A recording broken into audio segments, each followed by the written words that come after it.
gonna trouble the water. Wade in the water. Wade in the water. Children, wade in the water. God's gonna trouble the water. See that band all dressed in red. God's gonna trouble the water. It looks like the band that Moses led. God's gonna trouble the water. Wade in the water. Wade in the water. Children, wade in the water. God's gonna trouble the water. See that band all dressed in blue. God's gonna trouble the water. It must be the ones that made it through. God's gonna trouble the water. Wade in the water. Wade in the water. Children, wade in the water. God's gonna trouble the water. Wade in the water. Wade in the water. Children, wade in the water.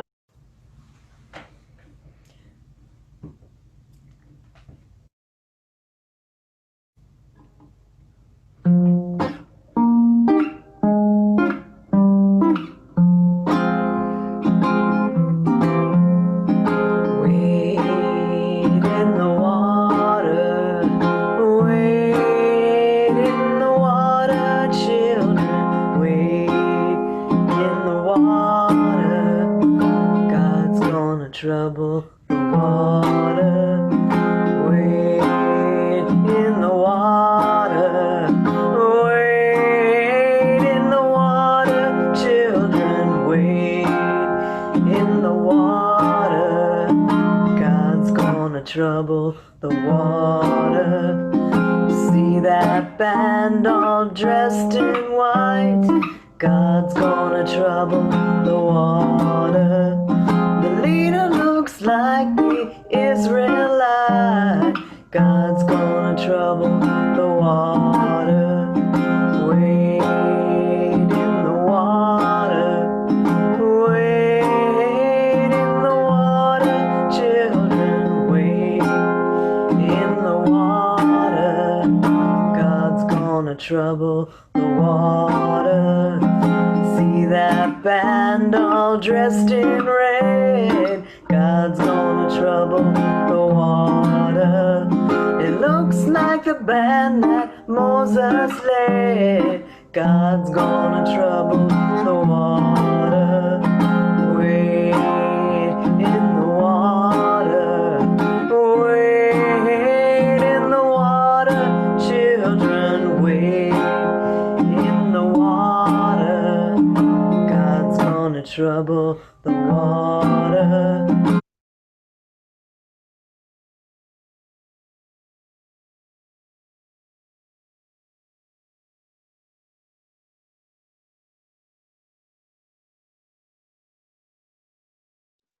Thank you. Yep. Thank you, Keith and Sally. I accidentally touched the computer and it started on repeat, but it was really lovely to hear. Thank you. It was good to hear it twice. It was good to hear it twice. Yeah. Thank you. Yeah.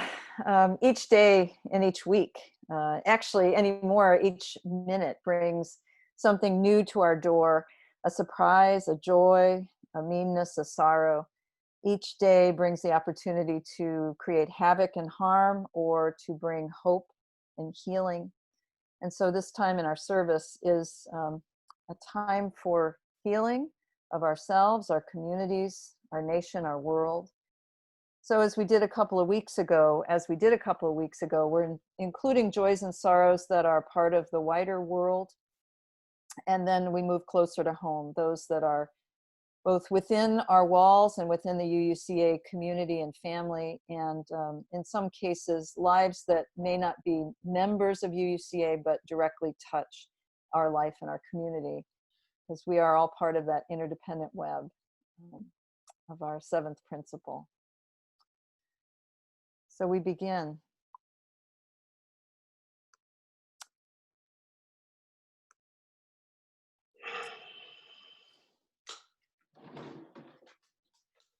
We begin by acknowledging concerns of the community beyond these walls. And of course, this week we have hit a milestone. It's actually 102,000 deaths now related to the COVID-19 virus, whether a direct cause or related to the virus. And in normal times, we would have a national day of mourning. We would have services. We would gather together in communities and acknowledge this terrible milestone. But we can't do that in person, so we do that now.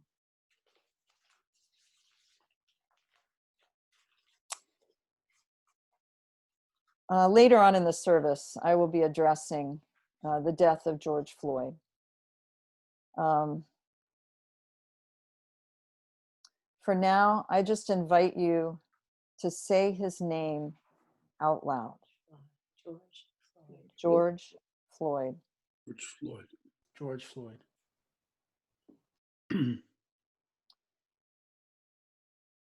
George was a father to a 6-year-old daughter, beloved by many, called a gentle giant, cared for deeply by friends and family.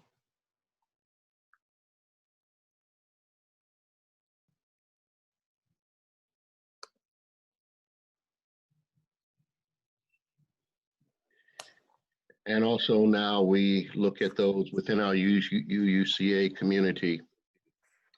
And we remember this morning Jane Carrigan, who is recovering from knee surgery. She's on the call today, so if you get a chance, send her a little note, a private message, and let her know you're thinking about her.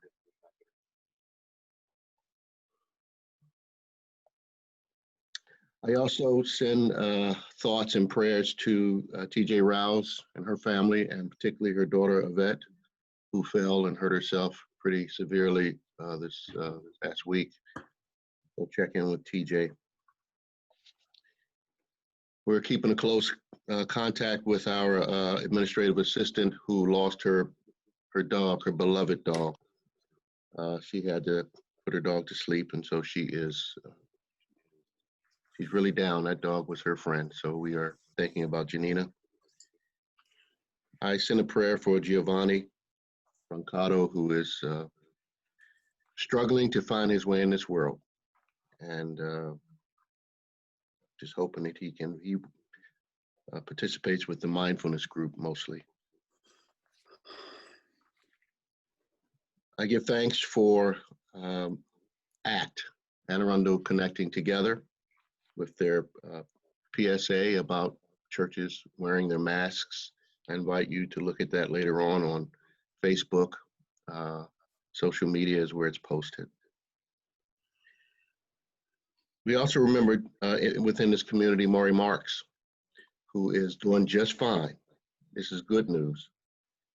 And there it is. Maury Marks and Jacqueline Jaffe were married May 20th at the Washington Hebrew Congregation. We wish you both the best of happiness. Never too late to find love. May it be so. And sadly, I was notified that the third suicide at Broadneck High School has happened. Yesterday, Will Cone, a junior, my son knew him. And I'm really saddened by this. This is a difficult time for all of us.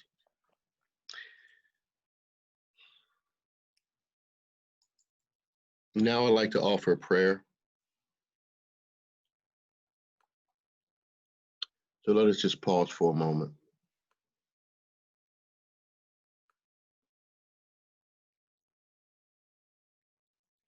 102,000 deaths. Thank you, Josh.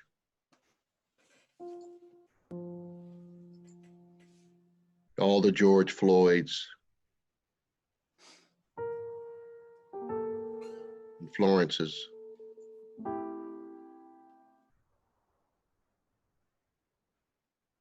This epidemic has us shaken, unsteady.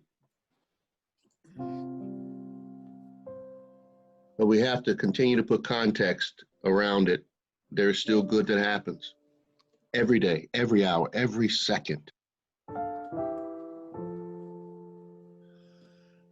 And as much as I am angry and frustrated at the brutalization within my community, I also know that this is larger than just my community. For there are 9 million people every year who die from hunger. We live in a suffering world. And what can we do? Do justice, love mercy, walk humbly. Pray, oh yeah, pray. Hope.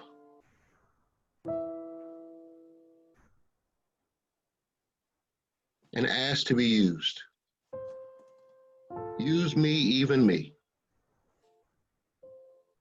And stand up with courage. But don't give back to the world vitriol and hatred. Give them knowledge and wisdom and compassion. Raise their consciousness. And one day, even as we experience foretastes of beloved community in our daily lives, one day, some generation, some rebirth generation will see a world that we've dreamed about. And I just pray that unmerited suffering is not redemptive, that every death is a lesson, a teacher. Give us hope now, creative spirit of life. I pray for Reverend Kathleen's strength this morning as she shares a message. I pray for this community to get even stronger, more holy and more bold, and not to acquiesce, but to step up, because that's what we have to do.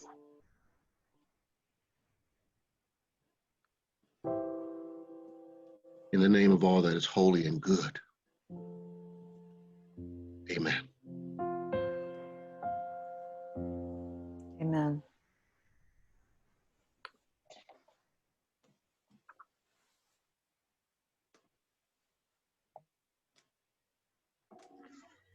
And now a poem, Before you read, Threshold. Julie, okay, thank you. I was going to try to help Reverend Kathleen with, please don't draw on the screen, guys. I'm going to see if I can lock you out here as we continue our service. Thanks, Reverend John. Appreciate that. So now Threshold by Maggie Smith.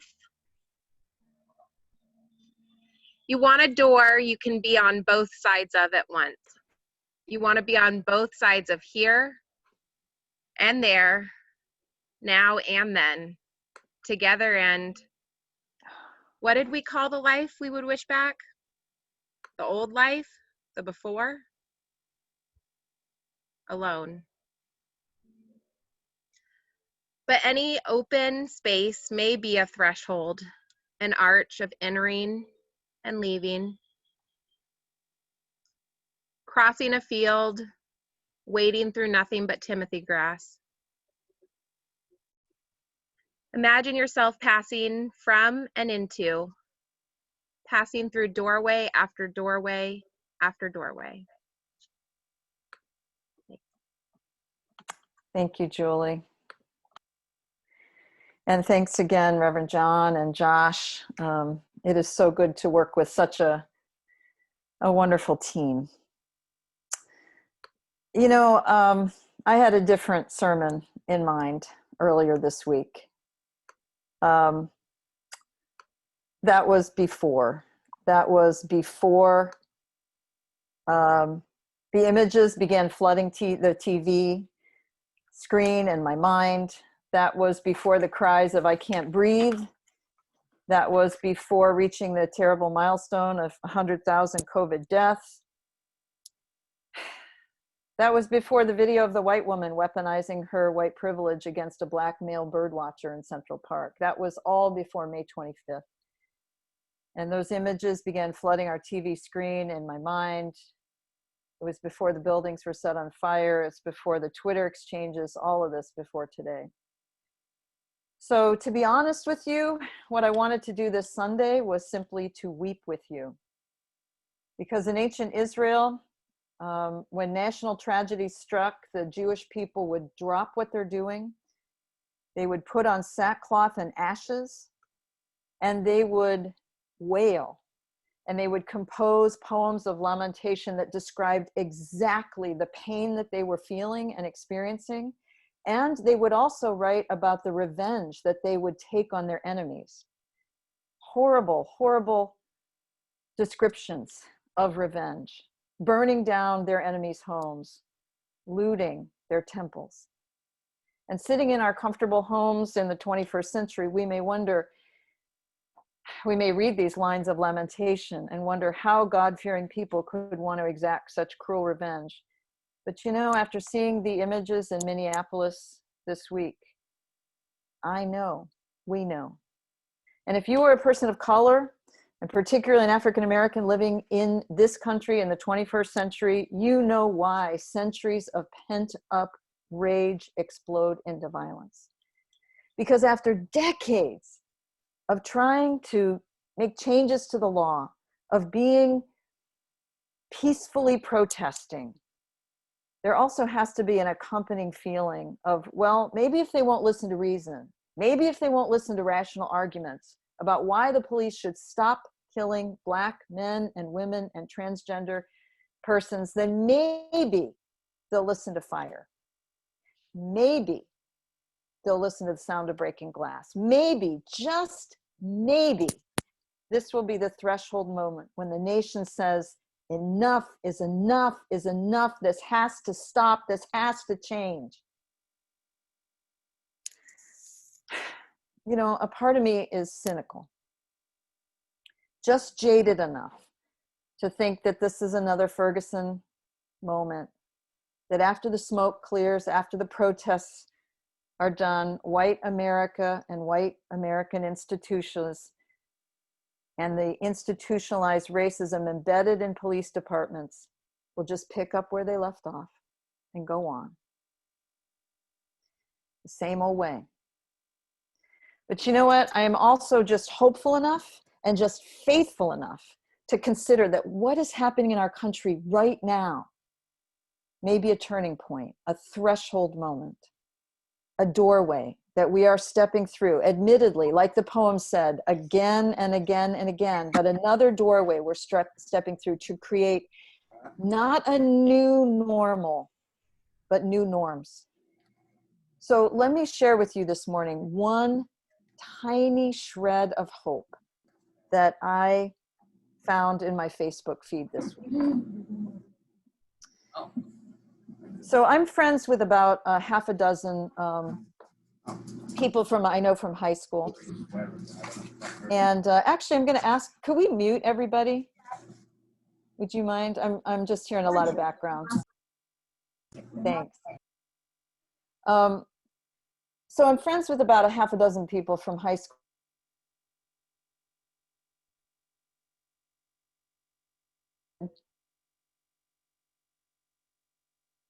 Am I unmuted now?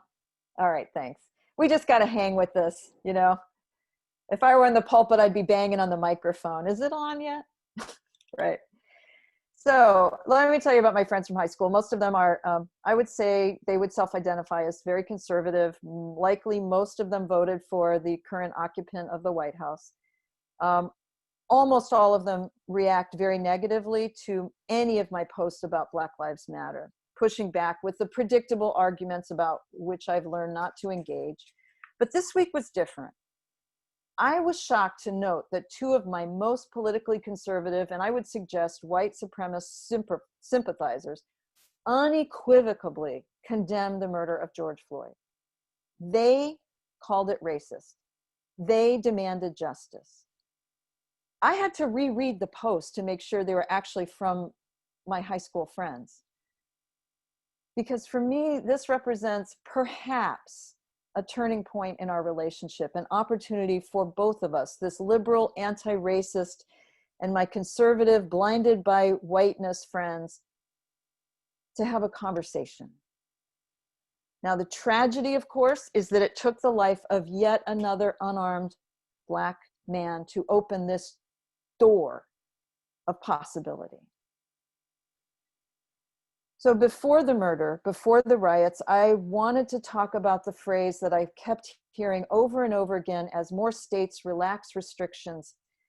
And that phrase is return to normal. When things return to normal is an unexamined expression of longing for a past that I believe is, at least for the near future, gone. What is that past, that normal? Well, it's the ease of being able to walk into a grocery store without wearing a mask or gloves. It's the freedom to go to a parade and crowded clubs. It's the freedom to, and the comfort of going to ball games and being shoulder to shoulder with your fellow human beings. It's the joy of singing together.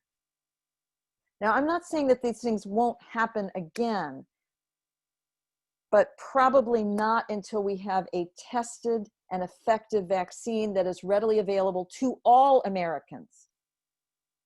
But this pandemic and this crisis in our country has forced us to look at what does it mean to establish a new normal. And the question, of course, is normal for whom? So for the police officer in Minneapolis, did he consider his treatment of George Floyd normal and a routine part of his police duties? For the other officers standing by, was it normal for one of them not to say, hey, he's saying he can't breathe. Get your knee off his neck. Should it be normal that people of color are dying in disproportionate numbers of the COVID-19 virus? Should it be normal that the lowest paid workers in our society are now on the front lines of infection and are not given protective equipment to do their jobs? Is it normal that there is an unspoken and sometimes spoken assumption that our elders are dispensable because, well, they're going to die of something anyway? Is it normal to have someone in the highest position in this country be spending his time tweeting to the mayor of Minneapolis' response to the violence in that city? Is it normal that the president of the United States would use phrases like shooting and looting and we will set forth vicious dogs? Is that normal? If that's a new normal, I don't want to be a part of it, and I'll bet you don't either.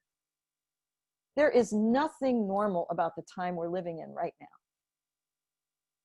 We can't do anything about this pandemic except to listen to the best scientific knowledge we have and adapt our behaviors for the common good. So we may not be able to go back to, quote, normal, but what we can do is adapt and adopt new norms. Norms for ourselves, for our community, and for our country. So let's look at what those new norms might be. I want to first address the police and what Resmaa Menakem calls white body supremacy. And I want to show you his book. It's actually on the shelf behind me, but I want to show you his book. Oops.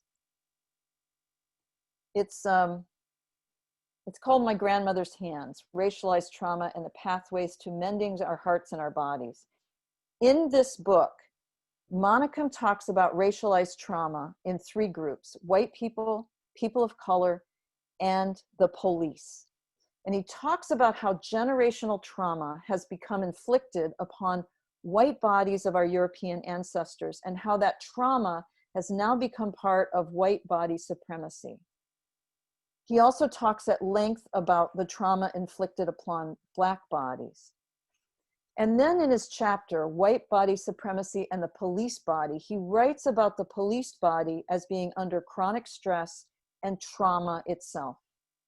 The unacknowledged trauma gets translated into the typical police defense, "I feared for my life." Monicum notes that this response, "I feared for my life," perfectly combines white fragility, imagined Black imperviousness and invincibility, the belief that the Black body is invincible to suffering and pain, which goes way back, and what he calls the lizard brain annihilation response. The lizard brain is a part of our brain that's similar to the brains of lizards, birds, and other lower mammals, and our lizard brain only understands survival and protection. At any given moment, Monicum writes, it can issue only a handful of commands: rest, fight, freeze, or flee. So Monicum's entire book is about how we as human beings can appropriately deal with generational trauma that is in our DNA and avoid acting from our lizard brains, work through pain, the pain of trauma, and make better decisions. And the ability to respond to one another, not from trauma and not from a position of what he calls white body supremacy, but from an embodied place of strength and calm and centeredness, can change the world. And I have to add, this is what Reverend John has been preaching for years. Monicum has given this training to the Minneapolis Police Department. He lives and works in Minneapolis. So I wondered if this police officer who committed this murder, did he in fact go to Monicum's training? Did he for a split second even wonder if his actions were appropriate? We don't know that. We know that he probably will say, "I feared for my life." But here's the thing. Here's the truth that we do know. In order for something to change, we have to practice it again and again and again. Malcolm Gladwell once suggested that to master anything, a craft, an instrument, to change behavior, you have to put in 10,000 hours of practice before you can claim yourself an expert in this field. So a weekend workshop in calming the body and not reacting from a lizard brain place was not going to change the officer's behavior, whose body had already been subjected to the trauma of police work combined with the culture of institutionalized racism. Nor will 2 or 6 months or even a year of us in quarantine will change our own personal habits or a culture embedded in classism and white supremacy. We are in it for the long haul. And that's hard. I get it. Look, we are weary of being warriors all the time. Sometimes I just want to buy something packaged with styrofoam and not feel guilty about it, right? Sometimes I just want to exert white privilege and bury my head beneath the covers and binge watch on old Twilight Zone episodes. Because that's what it feels like we're living in right now, friends. It feels like a Twilight Zone episode. I don't want to mention that Rod Serling was a Unitarian. And he often centered his stories not just on dark dystopian what-if scenarios, but also on the premise of the worth and dignity of humankind. Many Twilight Zone episodes focus on this tension between humanity's highest aspirations of kindness and compassion pitted against our lizard brain tendencies towards dominance and self-centeredness, and I would say self-annihilation. So how are we going to create new norms while searching and longing for a new normal? Are we going to change? Or, as so many tragedies have taught us, after the lights are off, after the cameras have moved on to the next disaster, we won't really change. We'll return to our binge consumption, our heedless and needless spending, and lack of concern for the least among us. So look, I'm actually hoping we don't return to normal anytime soon, because what was normal has been revealed as what should be viewed as abnormal. In a recent statement, President Obama said, it's natural for us to wish for life to just get back to normal as a pandemic and economic crisis upend everything around us.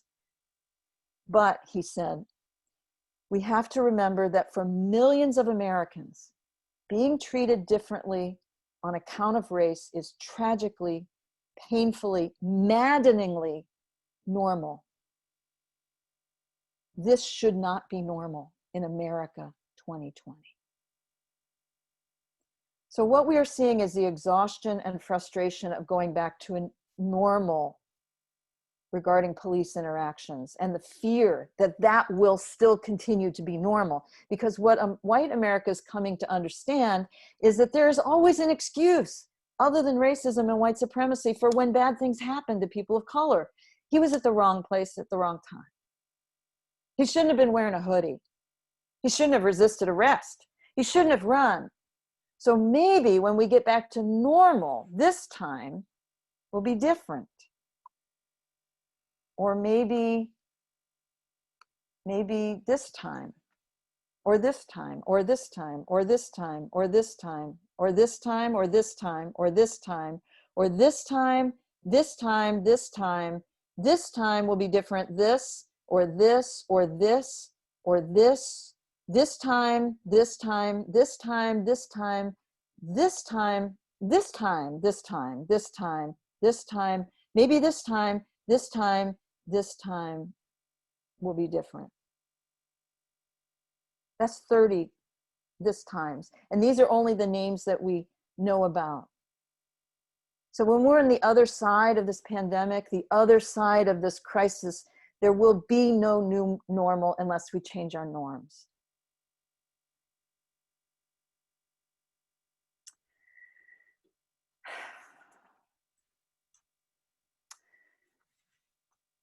Most of us who have had the privilege and the ability to stay home have discovered that the pace of our lives, what we assumed was normal, was making us ill, was making our children estranged. Heck, even our animal companions were feeling less ignored and anxious. And so we're learning some things about ourselves. Our reliance on meat consumption has been forced to go down, and we realize we're okay with a reduced meat-based diet. Shopping for comfort has also gone on a forced diet when we realize we don't need all the stuff that we really buy. This Zoom presence has brought with its own exhaustion, but also more control over our interactions. When we're tired, we can take a break. When we're going to say something snarky, ooh, we can just mute ourselves. When we want to burst into tears about how overwhelming it all is, we can end our video and weep in private, and then we can wipe our tears and return to conversation. We can put our hands in dough, in wet ground, on our children's head. We can and we must do better if we're going to return to a new normal influenced by new norms. You know, I want to talk for a minute about this church's new normal, because the conversations you had last week revealed that most of this church has erred on the side of caution and concern than rushing to reopen. I don't know if you all saw this poll. I think many of you did. As difficult as this is to imagine, I want to applaud you, and I'm not surprised that when you think about what is a new normal, that you may not return to in-person services until after January 2021. You're doing that because you believe that no one is dispensable. Not our children, not our immune-compromised members and friends, not our elders. So when we say everyone is welcome, that also means everyone is worthy. And when we imagine going back to services too early, we know that that might jeopardize some or all of us. And so we want to continue to do worship and meetings online until we can gather safely together as one community. So I want to end this time, this part of the service, by actually moving us into a time of art and meditation and reflection and prayer. I was really struck, it was just last Sunday, Washington Post, they had an article about things people missed that they would, and also what life would be like when they return to normal. And although we hope and pray that we'll return to a different normal after the immediate threat of this pandemic is over, there are some things which we've missed, which we hope will return. And so the challenge for artists was, when this is over, and ... people were invited to finish that sentence. And so I invite you to do that now. And I'm going to play a piece of music that has meant a lot to me and to others. It's called Swimming to the Other Side by Emma's Revolution, who actually played at UUCA in the fall, I think, of 2019. And invite you to add your own notes in the chat when this is over. This will be different, or this is what I will do. Thank you, friends. It is so good to be with you in community today. We are living in the great big dipper. We are washed by the very same rain. We are swimming in the stream together, some in power and some in pain. We can worship this ground we walk on, cherishing the beings that we live beside. Loving spirits will live forever. We're all swimming to the other side. I am alone, I am searching, hungering for answers in my time. I am balanced at the brink of wisdom. I'm impatient to receive a sign. I move forward with my senses open. Imperfection, it be my crime.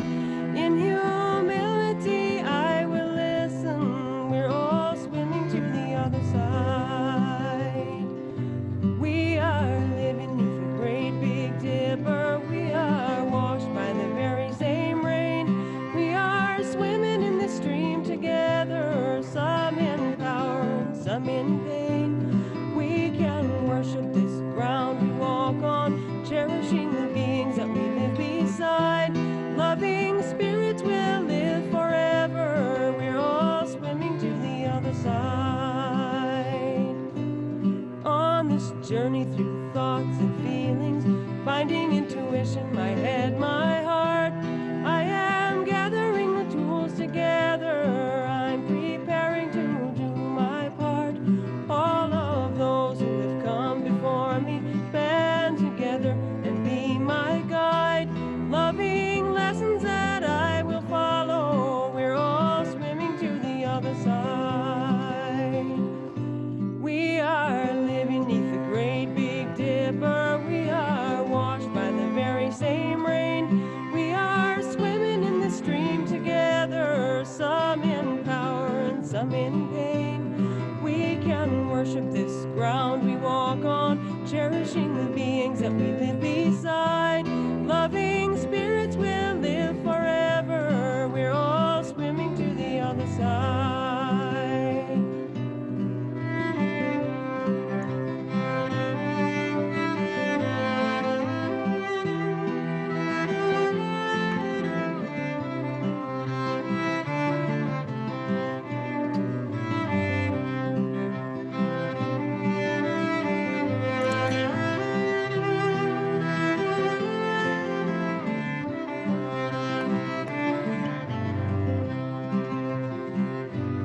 When we get there, we'll discover all of the gifts we've been given to share have been with us since life's beginning, and we never noticed they were there. balance at the brink of wisdom, never recognizing that we run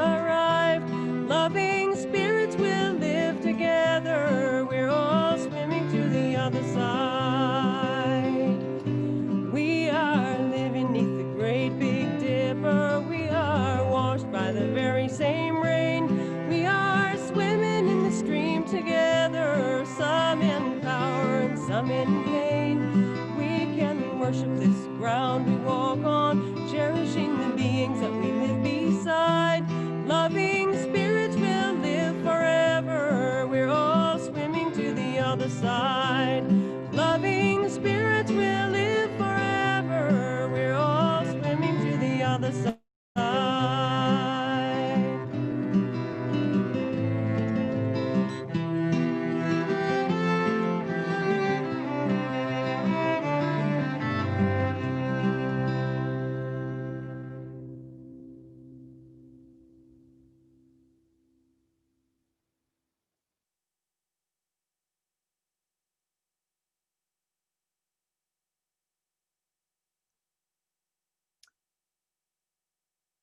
Reverend John? I was copying and pasting the chat so we could have it for later on. Oh, thanks. Yep. This morning on Fifth Sundays, the plate that the offering, the money that you give goes to support the Emergency Response Fund of UUCA, which we utilized and utilize regularly to help people with groceries, gas. Sometimes we pay for hotel rooms. So your generosity is needed, and we thank you for your generosity. You can give many ways. I will post in the chat right now again. The easiest way is to click on the link. Oh, thank you, Julie, that Julie has put into the chat. And also, next slide, there are many ways you can just put your, if you have an iPhone, your camera can go on these QR codes. And we have music. So while the QR codes are up, you can put your camera right over those QR codes, and it will take you to the page. Whether you're a visitor, a member, or just want to give the Share the Plate, there's opportunities to give. So we invite you to do that while the music plays.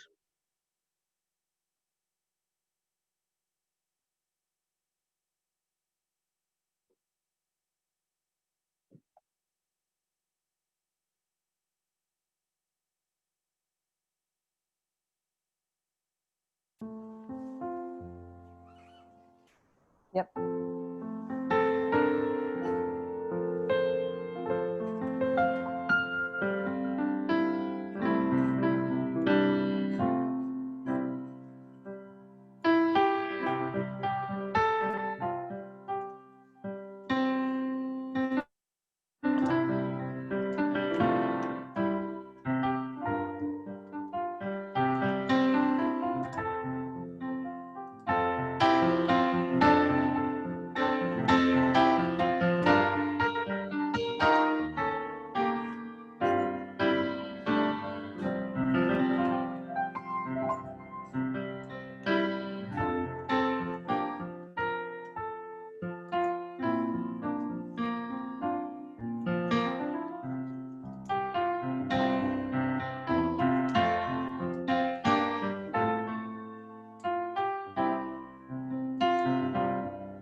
Before we continue with the service, I also want to acknowledge our member Carol Schranker, who is suffering from brain tumors.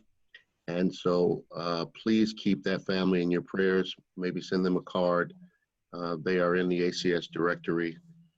And I know that there are members, Natasha Hitchcock and others, who've been taking food by. I'll find more information out and share it with you.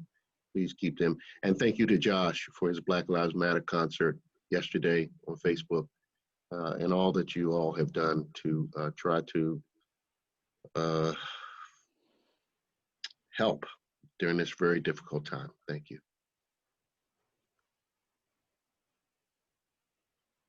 Julie. So a reminder, an announcement that next Sunday, our service will meet here at this time, but this service will be dedicated to our youth. So children and adults will love it, but it's specifically speaking to middle and high schoolers, particularly our bridging classes of 8th going into high school and our seniors going beyond high school. So please show up, set your alarms, wake your kids up. It says I hope total to see you all there. non-video. Total non-video is 102. So, Max, So next slide, Reverend Kathleen. Okay, sorry. That's okay. Go ahead.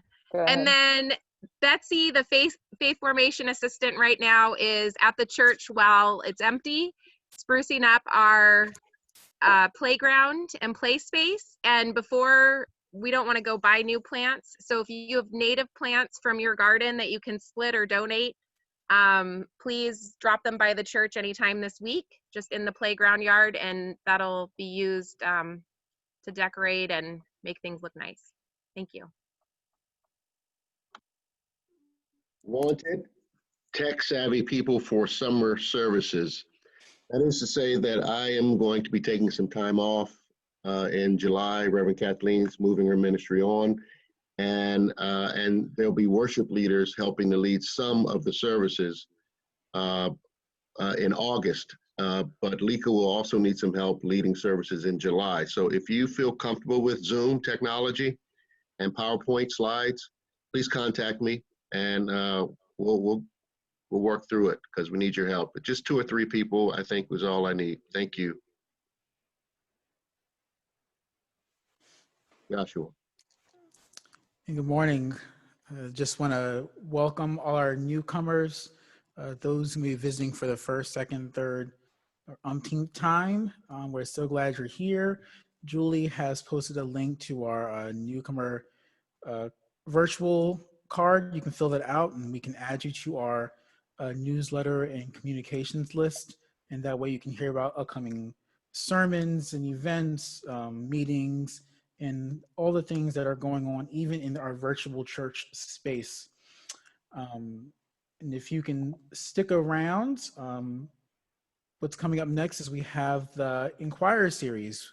This is our pathway for newcomers, for those who are interested in learning more about the church, and if you would like to learn about membership.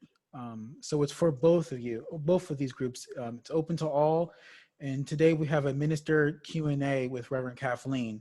So if you plan to attend, there's no extra Zoom room. Just stay right on this Zoom meeting, and we will begin shortly after the service. And the other thing I want to mention is, you know, we can't be physically together for some of our events and such not, but what we can do is create fun social activities for us to do online. And I think next slide, we're gonna have, there it is, a virtual open mic, June 12th at 7 o'clock. So what we'll do is we'll have, at 7 o'clock, you can log on, you can sign up, and this is for music, sharing poetry, songs, sharing a story, sharing the work of art you've done. If you can do some theater or monologue or short skit at home, that's for you to do.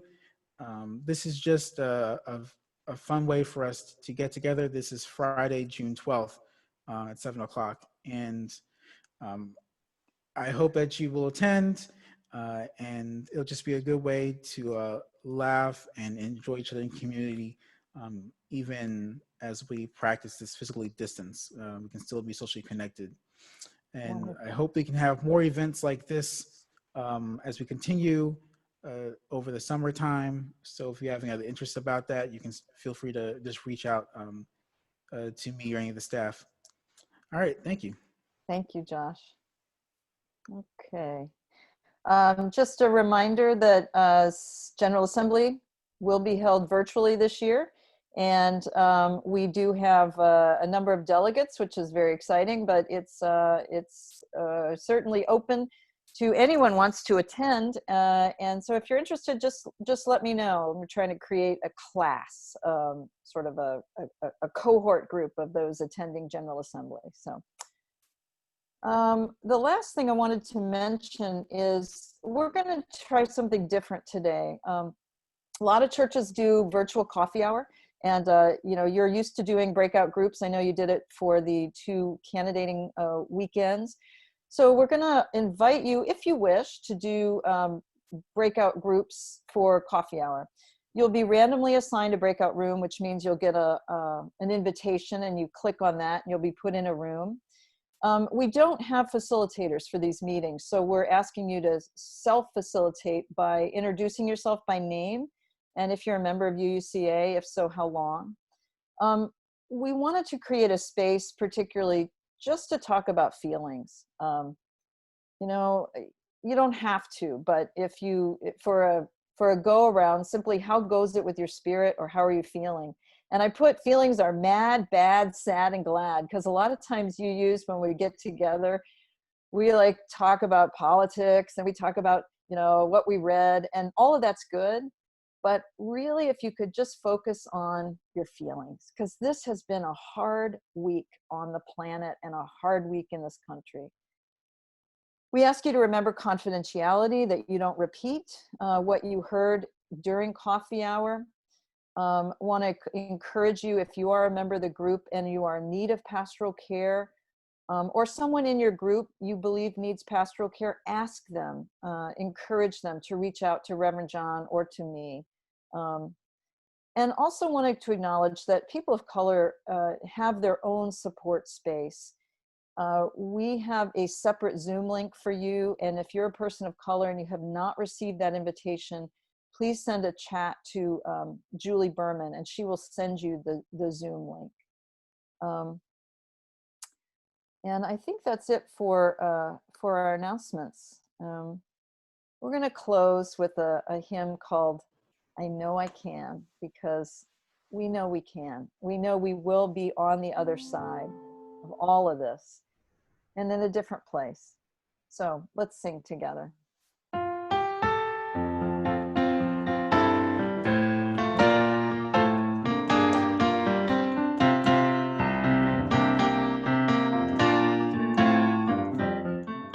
Though days be dark, the storms Sing it with me, Reverend John. Hey, my heart. Though troubles wait at every turn, I know I can go on. Though sorrow heals my soul, and burdens make me strong. Though troubles wait at every turn, I know I can go on. And though the journey is long, the destination is near. Though troubles wait at every turn, I know I can go on.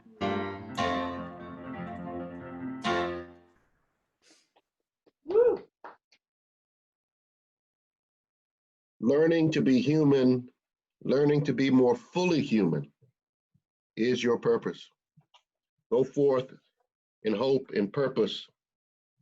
Send us forth, Great Spirit. Remind us to never, ever, ever lose hope.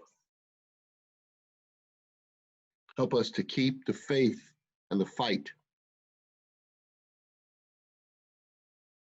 to do justice, to love mercy, and to walk humbly with love in our heart. Go forth. Amen. Amen and amen. Thank you. Thank you so much, Reverend John. Just a quick reminder about the virtual coffee hour. If you want to take a couple of minutes to go get a cup of coffee, take a break. It's going to take us a few minutes to set up the breakout rooms. For those of you who are in the Inquirers class, I will be on this line and join me for Ministers Q&A. Also, just a reminder to take care of yourself. If you need to leave your group, just thank them for holding space for you. Be gentle with yourself and with others. There's a certain fragility, I think, to all of us right now. And also, I just put up the Safe Congregations Covenant to help guide our time together in the coffee hour, about words that are supportive and caring, a welcoming, non-judgmental attitude, respect for our boundaries, listening to one another, and just holding one another in warmth and community. So thank you, everyone, for being present this morning. Julie will help us get into groups, and the People of Color group, of course, you have your own Zoom. So blessings to everyone. And if you're in the Inquirers classes, when the breakout rooms come, it'll ask you to join it. Just decline to rejoin a breakout room and you'll stay in the main room. And I'm going to go ahead and unmute everyone so we can say hi. And this breakout room will, like Kathleen said, take a few minutes. So get comfortable, say hi to everybody. Hi, Good everybody. morning. Good morning. I am Bob. Wow. Great to see you, everybody. Have a good one. Good morning, everyone. Together. Hello, everybody. Good to see you. Very good to See see you. everybody. Hi, Candy. Heather looks like she got a haircut. No, well, I trimmed the braid. I trimmed here. I got to get it out of my eyes. Yeah, right. Hey, Woods, thank you for your music this morning. Oh, was that great? That was lovely. Yeah. Yes, thank you. What a beautiful service. We love Great it. sermon. Thank you. Thank you, yes. Thank you. Morning, Bob. Morning. All right, I got to step away for a minute, but Hi, Ken. Good morning, Sally, thank you. Morning, Josh. Thank you for the music. Beautiful. Great. Thank you. I think there's more Keith and Sally, thank you for the music. Josh for picking it. Time for a cup of tea. Here's everyone. That's not beer already, is it? No. This is my coffee. All right. And my She got a bird. I love the bird. my senior pills. I don't see the bird. My old people pills. Whose birds? Oh, those are Benita's birds. He's just hanging out. Loud birds. Oh, you sound so pretty. Hello, Naomi. Oh, Catherine. But I see your profile. Okay. There it is.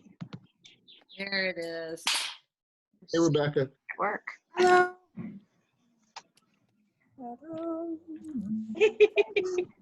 Well, I was humming the song. Oh, Daryl. What's your this? I needed this today, friends. Yeah. Thank you. We all needed it. We all did. So cute. Like a dog. Yeah, Yeah. it helped. Right. We just thought having a chance to be together in community right after the service might be very helpful. So Yeah. yeah. I think it could be. Yeah. When you leave Okay. All right, I'm going to support the POCs and help them start their meeting. All right. Yeah, and Josh is going to help me get started with the other meeting. I'm going to stop recording.